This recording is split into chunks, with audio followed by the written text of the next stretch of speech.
I go out in the community, I feel like I have to put my head down. This woman says she and her family have faced discrimination and exclusion in Kahnawake, told to leave because her husband is white. We've agreed to conceal her identity because she fears for her safety and her daughters.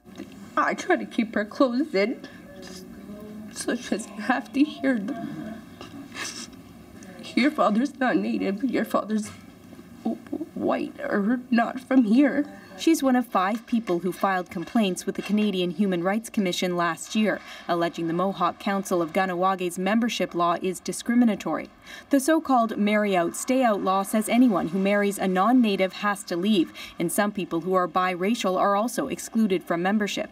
Now the cases will be heard by the Human Rights Tribunal. They want to be recognized as equal members with full access and equal access to rights, services, and programs, including fundamental rights such as the right to land and the right to vote, without discrimination.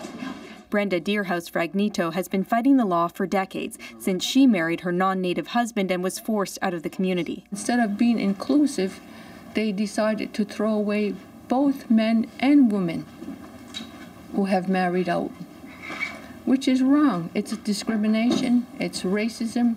If the tribunal agrees, it could order punitive damages or declare the law contrary to the Human Rights Act. The Mohawk Council of Kahnawake says the law is there to protect the Mohawk culture and doesn't think this or other legal challenges it's facing can force it to change. In Kahnawake, we're a little postage stamp and we're surrounded by the Quebecois, we're surrounded by the Canadian culture. The Americans are right around the corner. We're bombarded with everything. And it's tough to keep your identity. The complainants are hoping to find a resolution through mediation with the Band Council in order to avoid what could be a long legal process. Alison Northcott, CBC News, Kahnawake.